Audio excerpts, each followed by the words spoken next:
जरा सोचिए, किसी की जिंदगी एक रात में मतलब पूरी की पूरी पलट जाए और फिर ठीक अगली ही रात उससे भी बड़े, उससे भी ज्यादा ड्रामेटिक तरीके से दोबारा बदल जाए। आज हम एक ऐसी ही कहानी की परतों को खोलने जा रहे हैं। तो चलिए सीधे कहानी के उस पॉइंट पर चलते हैं जहां सब कुछ बिखर जाता है। और ये जो शब्द है ना, ये सिर्फ शब्द नहीं है, ये एक इंसान की पूरी दुनिया, उसके आत्मसम्मान पर किया गया सबसे कड़वा हमला है। ये कहानी है अभिनव की, एक अनाथ लड़का जो डिलीवरी बॉय की नौकरी करके अपनी छोटी सी दुनिया में जी रहा है। और जानते हैं इस दुनिया के सेंटर में कौन है? उसका प्यार वैभवी। लेकिन उसे जरा भी अंदाजा नहीं है कि उसकी ये दुनिया बस एक झटके में तबाह होने वाली है। वो अपनी पूरी जमा पूंजी से, सोचिए, अपनी सारी सेविंग्स से एक छोटा सा केक लेकर उसके घर पहुंचता है।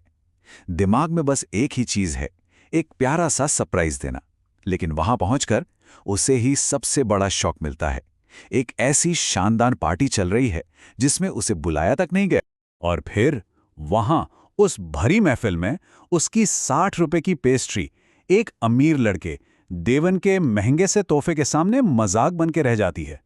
देखिए, ये सिर्फ तोहफों का मुकाबला नहीं था, ये उसकी हैसियत का सरेआम तमाशा था, जिसके बाद वैभवी उसे सबके सामने जलील करके रिश्ता तोड़ देती है।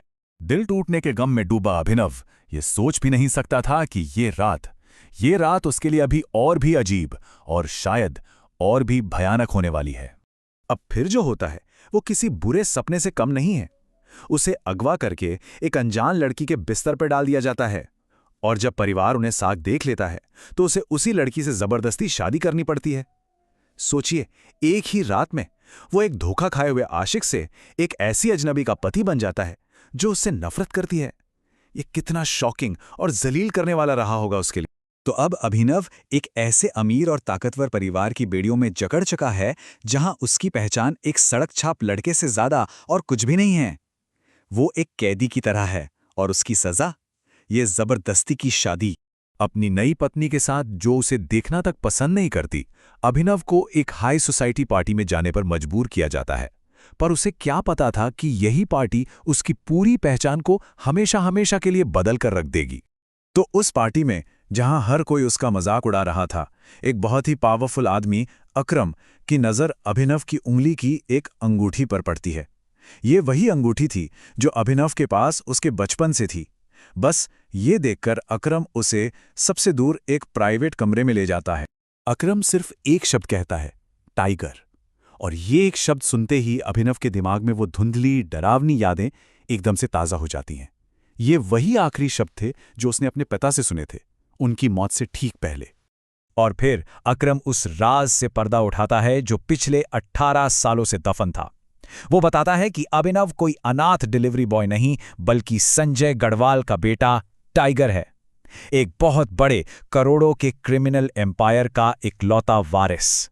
लेकिन कहानी में सबसे बड़ा ट्विस्ट, सबसे बड़ा झटका तो ये था कि उसके पिता का कातिल कोई और नहीं बल्कि उन्हीं का तीसरा पार्टनर राणा था। वो भयानक सपना जो उसे सालों से परेशान कर रहा था, वो असल में उसकी जिंदगी की सबसे बड़ी और कड़वी सच्चाई थी।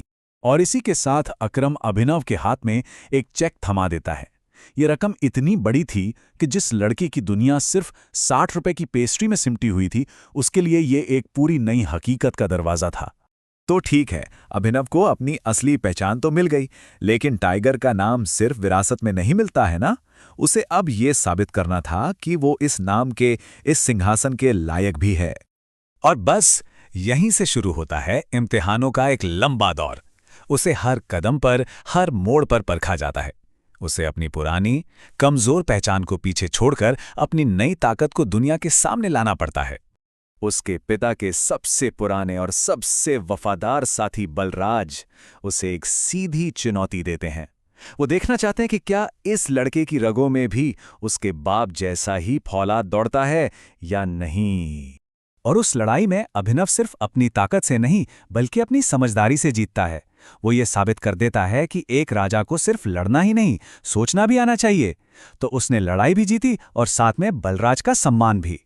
शारीरिक परीक्षा तो उसने पास कर ली, पर असली दिमागी खेल तो अब शुरू होना था।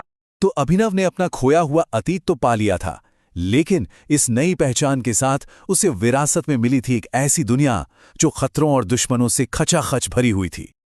अब उसका मकसद साफ था, पिता का बदला लेना, गद्दार राणा को बेनकाब करना और अपना सिंहासन वापस हासिल करना। लेकिन इस रास्ते पर दुश्मन हर कोने में छिपे थे, कुछ जाने पहचाने और कुछ बेहद करीबी।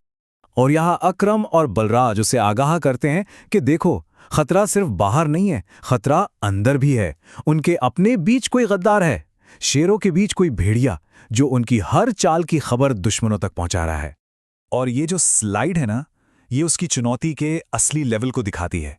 दुश्मन सिर्फ बाहर की दुनिया में ही नहीं, बल्कि उसके नए घर में और उसके अपने ही संगठन के अंदर भी हैं। मतलब खतरे हर तरफ से उसे घेर रहे हैं। तो अब सबसे बड़ा सवाल यही है कि क्या एक लड़का जिसकी परवरिश एक आम डिलीवरी बॉय की तरह हुई है, सच में माफिया की दुनिया का बेताज बादशाह टाइगर बन पाएगा? इसका जवाब इस बात में छुपा है कि क्या वो अपनी पुरानी पहचान को पूरी तरह मिटाकर एक असली शिकारी बन सकता है।